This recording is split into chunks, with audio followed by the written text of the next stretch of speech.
नया भारत छेड़ता नहीं है, लेकिन कोई छेड़ता है तो उसको छोड़ता भी नहीं है। ये नया भारत है, अपने नागरिकों को बांटता नहीं है, सबका साथ और सबके विकास के नाम पर पूरे देश को जोड़ने का काम करता है। आतंकवाद की अंतिम ताबूत पर कील ठोकने का काम आज मोदी जी के नेतृत्व में भारतीय जनता पार्टी की सरकार ने कर दिया है। कांग्रेस की आतंकवाद और नक्सलवाद को बढ़ाने की इस राजनीति को हमें आगे नहीं बढ़ने देना है। पाकिस्तान भारत की सीमा का अतिक्रमण करने का तो साहस नहीं कर सकता, क्योंकि इसे मालूम है ये नया भारत है। नया भारत छेड़ता नहीं है, लेकिन कोई छेड़ता है तो उसको छोड़ता भी नहीं है। ये नया भारत है, छोड़ता नहीं है। ये नया भारत है, अपने नागरिकों को बांटता नहीं है, सबका साथ और सबके विकास के नाम पर पूरे देश को जोड़ने का काम करता है। ये नया भारत है, योजनाओं का लाभ सबको देंगे, सुरक्षा सबको देंगे, लेकिन तुष्टीकरण किसी का नहीं करेंगे। इस भाव के साथ कार्य करता है और उसी भाव के साथ आज आपको जोड़ने के लिए मैं आपके पास आया हूं कि मोदी जी के नेतृत्व में देश की सीमाएं सुरक्षित, कश्मीर में आतंकवाद की प्रतीक धारा 370 हमेशा के लिए समाप्त हो गई, पूरी तरह समाप्त हो गई।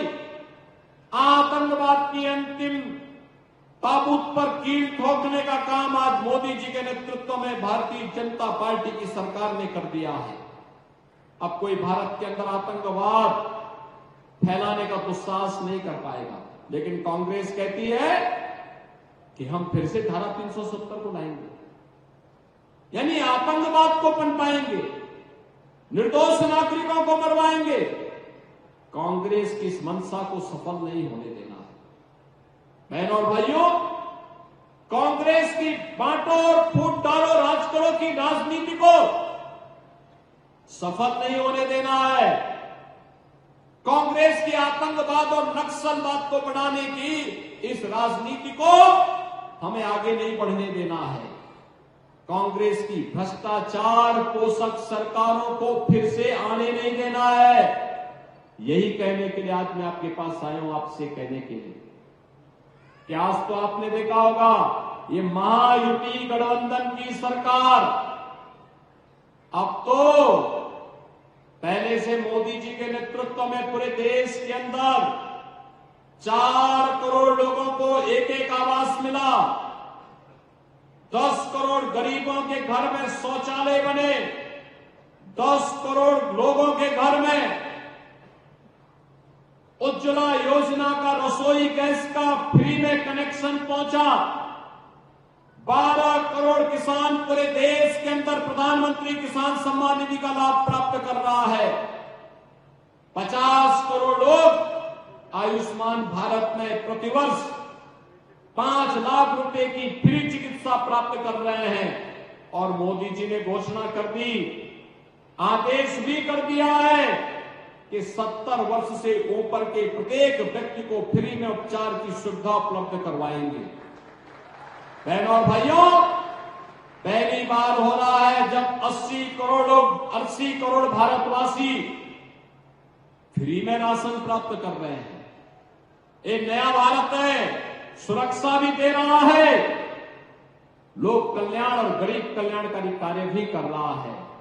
इंफ्रास्ट्रक्चर के लिए भी हाईवे बन रहे हैं, रेलवे का विस्तार हो रहा है, नए नए एयरपोर्ट्स बन रहे हैं, IIT, IIM, AIIMS, 1 district 1 medical college, हर घर नल की योजना भी क्रियान्वित हो रही है।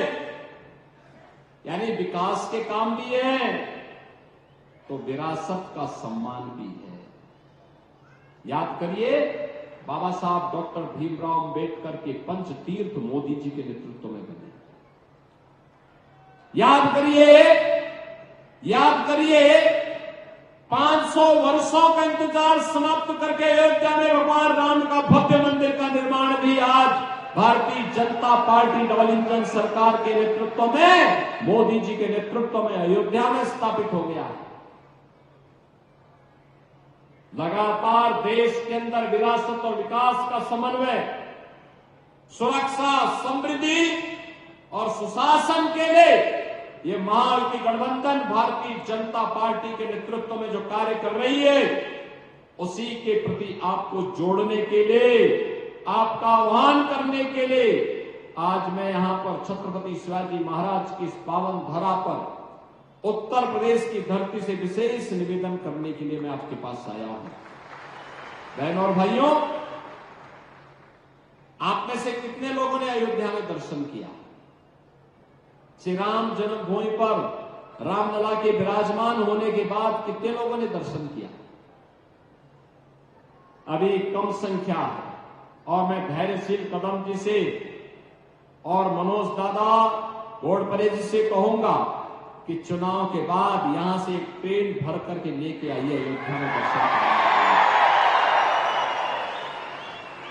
अयोध्या में लेके दर्शन कराने के लिए लेके आओ।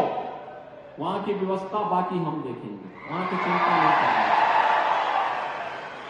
बहनों और भाइयों, अयोध्या में आएंगे, एक भव्य अयोध्या, दिव्य अयोध्या दिखेगी।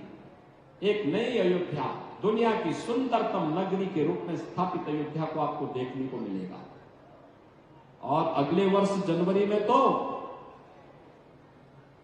प्रयागराज में महाकुंभ का भी आयोजन है। महाकुंभ में भी मैं आपको आमंत्रित कर रहा हूं। आप प्रयागराज में आइए, गंगा, यमुना, सरस्वती की त्रिवेणी में संगम तट पर स्नान करिए। वहीं से 1.5 घंटे की दूरी पर अयोध्या के दर्शन हो जाएंगे। श्री राम जन्मभूमि में भी दर्शन होंगे। यह काम कांग्रेस भी कर सकती थी, यह काम कांग्रेस भी कर सकती थी, लेकिन कांग्रेस के एजेंडे में कभी विरासत का सम्मान नहीं था। कांग्रेस के एजेंडे में कभी बेटी की सुरक्षा नहीं थी, बहनों का सम्मान नहीं था, उनका स्वावलंबन नहीं था, युवाओं का रोजगार नहीं था, अन्नदाता किसानों की खुशहाली उनके एजेंडे का हिस्सा कभी नहीं थी।